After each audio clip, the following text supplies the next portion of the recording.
గతంలో మంది అలవాటు ఉంది మానుకున్నావు, వాడు పిలిచారు, సరదాగా రా బావా అన్నారు, ఇగిలిచ్చుకుంటా పోతే ఏమైంది నాన్న?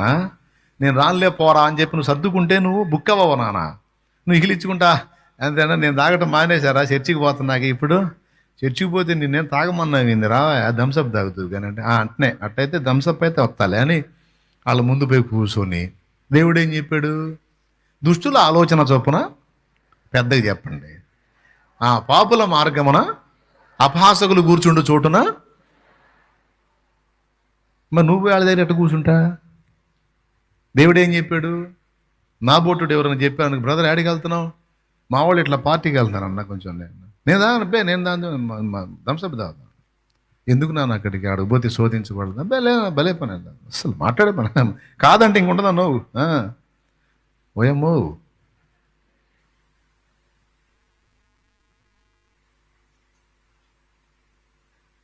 ఆడికి పోతాడు, కూర్చుంటాడు, గ్లాసులు ఏమో మెరుస్తూ ఉంటే అందులో ఈ మంది ఏమో ఇంకా కళకళలాడుతుంటుంది, తళతళలాడుతుంటుంది. తాగిన పేడం కాదు, లాగుతుంటుంది వీడికి. పోయి కూర్చుంటాడు ఈ చిన్నోడు, అందరి కళకళలాడుతుంటే వీడిదేమో నల్లగా థమ్సప్ ఏముంది. ఇక వాళ్ళు తాగి వాళ్ళు అసలు అబ్బా అంటే అల్లాడిపోతుంటే, ఏందిరా కొత్త బ్రాండ్ లాగా ఉందిగా, ఏంది ఈ లేటెస్టా? ఈ మధ్యనే రిలీజ్ అయింది, మామూలు లేదు. ఏంది ఘాటుగా ఉందా లైట్గా ఉందా?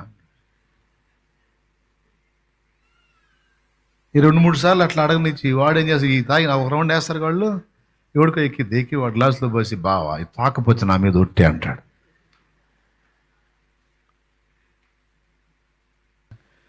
అసలు ముందు దేవుడి సంగతి, పాస్టర్ గారి సంగతి, ఆ అమ్మాయి తెలిస్తే ఊరుకోదండి. ఎవరికి? పాస్టర్ గారికి సమాధానం చెబుతాడు, దేవుడు చెబుతాడు. ఆమెకు తెలిసిందంటే కోటింగ్ ఏ టైపులో ఉంటుంది అర్థం కాదు. అందుకని ఆలోచన రా నువ్వు అంటే, హలో నువ్వు తాగు, దీంతో పాటు కిళ్ళి ఇప్పిస్తా, స్మెల్ రాదు, పాన్ వేసుకో, ఇంకోటి వచ్చింది అది వేసుకుంటే అసలు ఎంత తాగిన అర్థం కాదు, అయినా ఇది స్మెల్ రాదు తాగు అని తాపించి చిన్నగా ఏ బురద నుంచి అయితే దేవుడు నిన్ను కడిగాడో వాళ్ళ సహవాసాన్ని పోయినందుకు చిన్నగా బురదలోకి దించుతారు. ఇక్కడ యుద్ధం నువ్వు చేయగలవు. వాళ్ళు అడిగారు, రానులేరా థమ్సప్ తాగవా? థమ్సప్ కూడా ఆడెందుకురా, తాడి చెట్టు కింద కూర్చొని మజ్జిగ తాగినా కళ్ళే అంటారా, నాకు వద్దురా బాబు, నేను దేవుడిని నమ్ముకున్న పోతే మందిరానికి పోతా. భక్తుడు బయలుదేరిన భక్తుడు, మీరు భక్తుడు అనుకోండి, భక్తి కూడా అనుకోండి, నేనైతే రానురా బాబు అని వెళ్ళొచ్చు. నువ్వు అంతవరకు నీకు శక్తి ఉంది.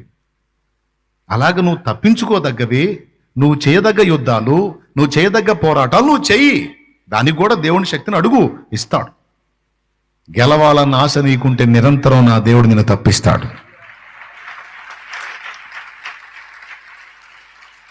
చాలాసార్లు అబ్జర్వ్ చేశాను నేను.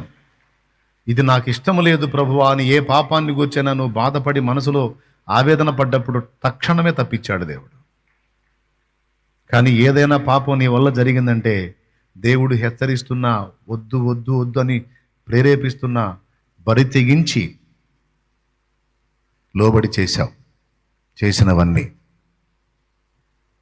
I correct? ఎంతమంది ఒప్పుకుంటారు ఇది నిజమా కాదనేది? అది ఒక్క మాట నువ్వు పొరపాటు జరిగే క్షణాన దేవాన్ని శోధన నుంచి తప్పించని నీ గుండె లోతుల్లో ఒక్క మాట నువ్వు పలిగినా చాలు, ఆ శోధన నుంచి అది ఏదైనా సరే తప్పిస్తాడు ఆయన, గ్యారంటీ. నువ్వు ఆ ఒక్క డైలాగు నీ లోపల నుంచి పలుకుతావు అని పరిశుద్ధాత్మ నీ చుట్టూ ఆవరించి చూస్తూ ఉంటాడు. ఎప్పుడు తెలుసా?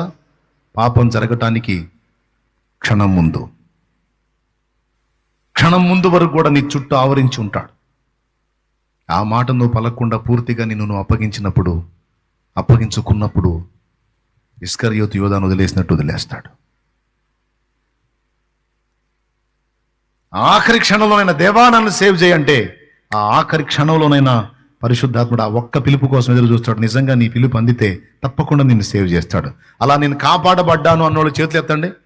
చాలాసార్లు ఆ విధంగా నేను పాపం నుంచి తప్పించబడ్డాను అన్నయ్య, నేను బుక్ అయ్యాను అనుకున్నాను, కానీ దేవా నన్ను సేవ్ చేయని అడిగినప్పుడు దేవుడు ఆశ్చర్యంగా నన్ను తప్పించాడు అన్న చేతులు ఎత్తాలి.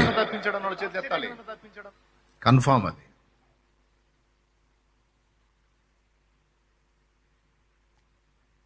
ఇంత మ్యాటర్ విన్న తర్వాత మీకేమర్థమైంది? మనం చేయదగ్గ పోరాటం మనం చేయాలి. మన కలివి కానివి విశ్వసించాలి. ఎవరి మీద? దేవుని మీద. ఏమని చెప్పాలి? నా దేహమందున్న కనానీయులారా, అందరు చెప్పండి, నా దేహమందున్న కనానీయులారా, నా దేహమందున్న దీర్ఘదేహులారా, మీతో నేను కాదు, నా దేవుడే యుద్ధము చేయును, నా దేవుడే నన్ను గెలిపించును, నా దేవుడే మిమ్మల్ని మట్టుబెట్టును. ఎందుకంటే ఇశ్రాయేలుని వాళ్ళందరినీ సంహరించి వాగ్దత్త దేశంలోకి స్వాధీనం పరిచి వాళ్ళని అక్కడికి చేర్చింది నా దేవుడు.